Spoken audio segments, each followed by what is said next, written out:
Paz e graça da parte de Deus. Vamos meditar hoje na palavra de Deus. Está registrada no livro de 1 Crônicas, onde Deus vai falar comigo e vai falar com você através do capítulo 26 desse livro maravilhoso. Deus tem uma palavra para você. E a Bíblia fala que quem é de Deus ouve a palavra de Deus. Então não pule esse vídeo. Eu sou o missionário Edivaldo Brito e nós estaremos meditando. Querido Deus, abençoe esta pessoa que está ouvindo esse vídeo ou que está vendo esse vídeo. Em nome de Jesus, é o que eu peço nesse dia maravilhoso, onde estaremos meditando na sua palavra. Vamos então à palavra de Deus, 1 Crônicas, no capítulo 26. Essa passagem maravilhosa, ela foi escrita 1015 anos antes de Cristo vir à Terra. Então, nós vamos ver aqui a respeito dos porteiros e oficiais ali da casa de Deus, repartidos por sorte, não é? Em 24 agrupamentos. E nós vamos tentar explicar rapidamente para você que está comigo nesse vídeo. Que Deus continue te abençoando, te guardando e te protegendo. Então, o primeiro versículo diz que, quanto à distribuições dos porteiros, né, nós entendemos que haviam 4.000 porteiros, baseado no versículo 23, no capítulo 23, versículo 5. Então, nós entendemos que eram, na verdade, levitas, e também foram divididos entre 24 agrupamentos, não é? E foram governados por 93 chefes. Olha para você ver que interessante, eram operários e ajudadores no serviço no templo. Então, essas pessoas aqui vai trazer para nós um grande exemplo de como nós devemos estarmos dispostos em favor da obra do Senhor. Dando continuidade ao versículo, dos coreitas, meselemitas, filho de Coré, do filho de Asaf. Então, estes eram descendentes de Coré, não é? Que tinham encabeçado uma rebelião contra Moisés. Não sei se vocês lembram dessa história, não é? Há mais de 500 anos antes. Se você for voltar lá no livro de Números, no capítulo 16, você vai encontrar essa passagem. Então, encontramos que onde abundava o pecado, a graça superabundou. Olha que maravilha, o que Deus faz. Então, os filhos de Coré foram os primeiros a serem escolhidos como porteiros, né? Deus não é vingativo. Então, nós encontramos essa linda história aqui na Bíblia Sagrada. Então, a sua responsabilidade construía em acautelar a presunção da qual seu pai foi culpado, ali naquele deserto, naquela confusão, né, que houve, que vocês conhecem muito bem. Então, tais são os caminhos de Deus. Os filhos pecaminosos de um pai rebelde são postos em alto por ele, e as coisas celestiais são comissionadas pelas suas mãos. Né? Tal é a graça de Deus. Tal é a graça. Nós vivemos hoje na graça. Nós não vivemos no espírito vingativo. Tá certo? Então, que nós possamos, de fato, viver esta palavra. E dando continuidade aqui no versículo 2 de 1 Crônicas, diz assim: os filhos de Meselemias foram Zacarias, o primogênito, Jediael, o segundo, Zebadias, o terceiro, Jatniel, o quarto. Talvez você que está chegando agora nesse vídeo está sem entender. Nós temos um propósito de lermos, estudarmos, meditar na palavra de Deus todo ano. Então, isso é feito uma vez por ano. Então, a gente há necessidade de lermos a Bíblia toda em um ano. Tá certo? Então, às vezes, nós vamos chegar em genealogias e você vai ficar um pouco confuso. Mas é a palavra de Deus. Se Deus deixou registrado, é porque era para nós estudarmos, nós meditarmos. Tá certo? Então, vamos dar continuidade. Versículo 3. Então, Elão, o quinto, Joanã, o sexto, Elionai, o sétimo. Os filhos de Obed-Edom, Semaías, o primogênito, Josabade, o segundo, Joá, o terceiro, o quarto, Sacar, o quinto, Natanael. Versículo 5. O sexto, Amiel, o sétimo, Isacar, o oitavo, Peual, porque Deus tinha abençoado a Obed-Edom. E também de Semaías, seu filho, nasceram os filhos que foram senhores sobre a casa de seus pais, porque eram homens valentes. Eu peço a você para não pular esse vídeo, pois Deus tem uma palavra para você através dessa história maravilhosa. Então, vamos dar continuidade no versículo 6. Também de Semaías, seus filhos, nasceram os filhos que foram senhores sobre a casa de seus pais, porque eram homens valentes. Os filhos de Semaías, Otines, Rafael, Obed, Elzabe e seus irmãos, homens esforçados, Eliú e Samaquias. Você observa que alguns nomes são conhecidos nossos, né? Porque é um costume dos pais colocarem nomes bíblicos nos filhos. No versículo 8 diz que todos estes eram dos filhos de Obed-edom. Eles com seus filhos e seus irmãos, homens fortes e valentes para o ministério, 62, e Obed-edom. Que maravilha, né? A palavra de Deus revelada. Então, esse versículo 8, ele fala que é notável que o Espírito Santo ele menciona o nome de Obed-edom 20 vezes através da palavra de Deus, né? E tudo devido ao seu amor pelas coisas de Deus. A gente vai encontrar isso no segundo livro de Samuel, no capítulo 6, versículo 10 e versículo 11.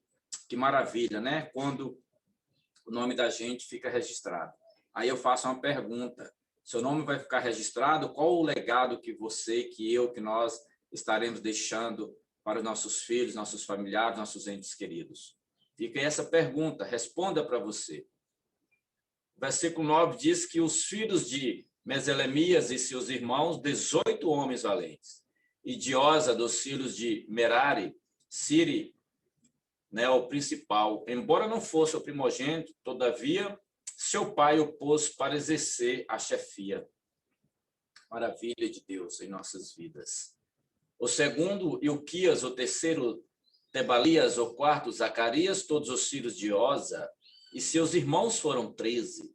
Entre esses se fizeram a distribuição dos porteiros, alternando os homens principais da guarda com seus irmãos para servirem na casa do Senhor.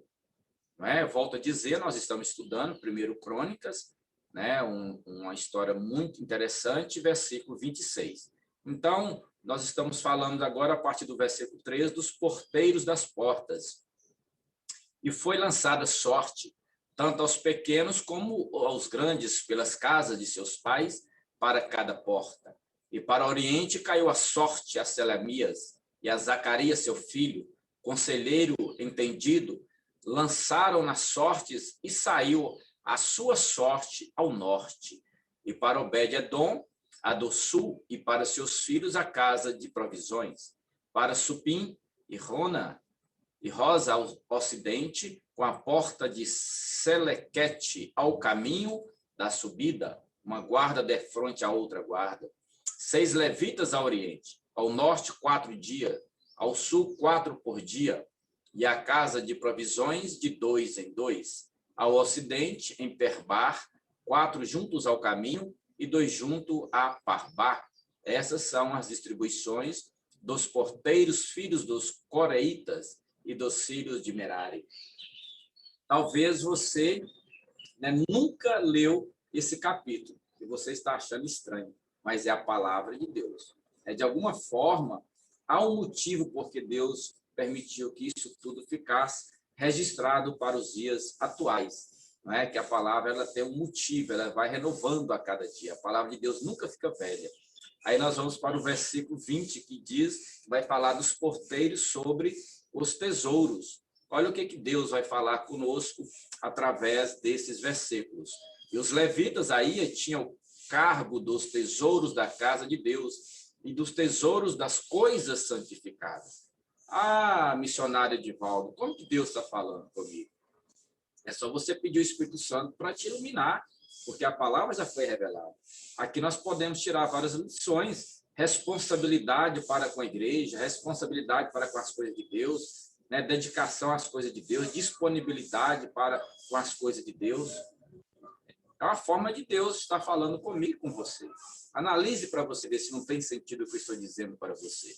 Aí nós vamos para o versículo 21, quando fala que quanto aos filhos de Ladã, os filhos de Gesonita, Ladã, os principais das famílias de Ladã, o Gesonita, foi Jeiel. Quanto ao filho de Jeiel, Zatã e Joel, seu irmão, tinham cargo dos tesouros da casa do Senhor. E aí? E seus filhos, qual o cargo deles na igreja? Não é? Isso aqui é um despertar para nós, como pais. Qual o seu cargo na igreja? Né? Qual a sua função na casa de Deus? Né? Então, a palavra de Deus é para isso, é para trazer despertamento. Em ordem a seu irmão Eliezer, o filho deste era Reabias, o filho deste Jesaías, o filho deste Jorão, o filho deste Zicre, do qual foi filho de Selomite.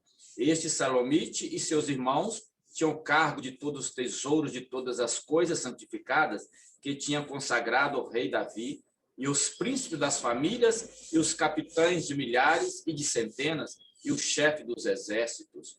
O versículo 27 diz que pelo que tinham consagrado das guerras e dos despojos para repararem a casa do Senhor.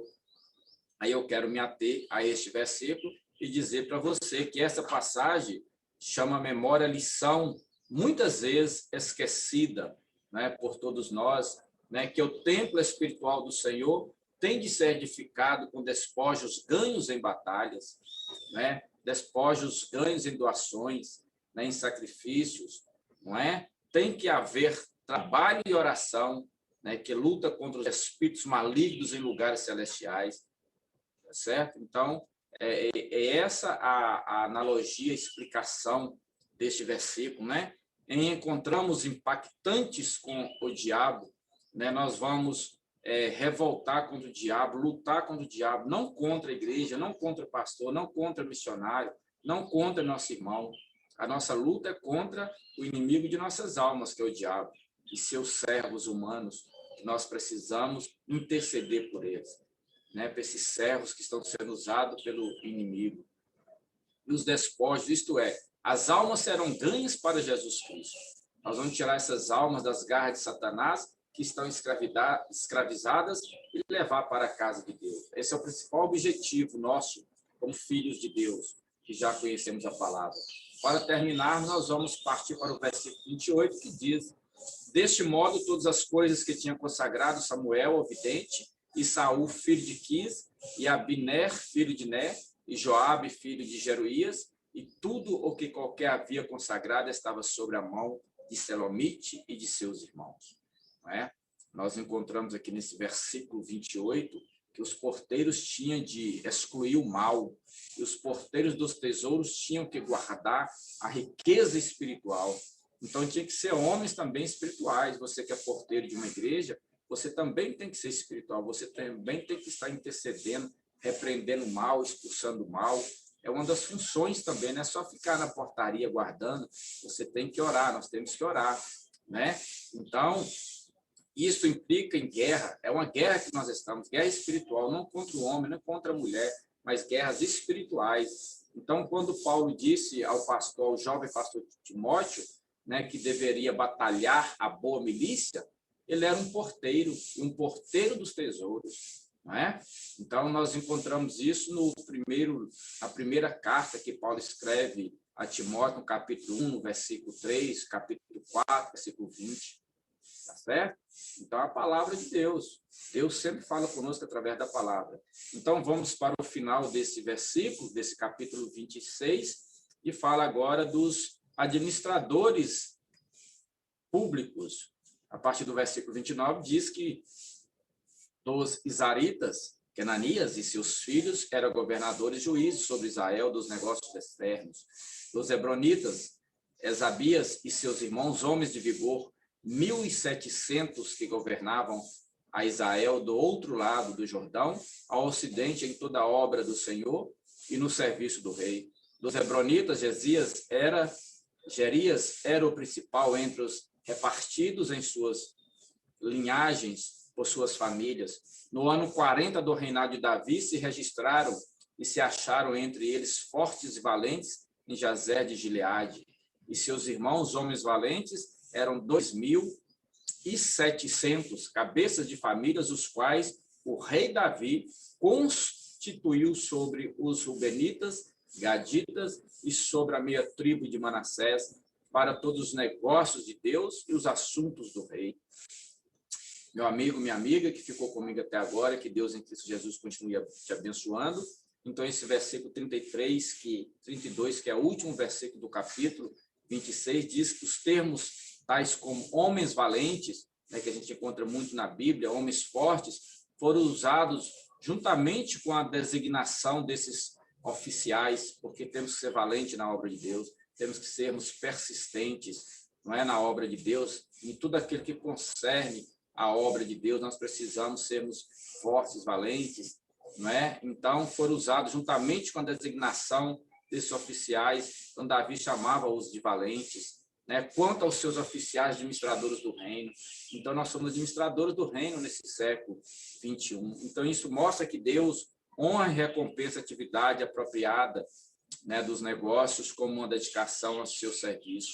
Deus nos honra, Deus honra você que está sendo um valente na obra de Deus, um valente na igreja. Deus honra você, Deus está com você, tá certo? Então, deve ser feito com a mesma consagração e dedicação a Deus. Tudo que você vai fazer, faça com dedicação, faça com amor, faça com empenho, tá certo? Porque Deus vai te retribuir, né? Até como culto e serviço de tempo, nós devemos estar muito atentos, reverência, prudência nos cultos na casa de Deus, não é verdade? Então, devemos hoje nos conduzir assim, dessa forma também, como valentes de Davi, valentes de Deus, honrando a casa de Deus, abençoando os demais na casa de Deus, tá certo? Meu amigo, minha amiga, que Deus em Cristo Jesus, ele possa continuar te abençoando, te guardando e te protegendo. Então, esta aqui foi a palavra de Deus desse dia. Eu tenho certeza que você foi abençoado, tenho certeza que o Espírito Santo falou com você, que você recebeu a porção de Deus na sua vida. Que Deus continue abençoando até esta palavra maravilhosa, essa palavra que salva, essa palavra que cura, essa palavra que liberta, tá certo? Esta é a Bíblia Sagrada. Até o próximo vídeo. Que Deus continue te abençoando, te guardando. Divulgue, compartilhe com seus amigos. Um grande abraço, felicidade e muita paz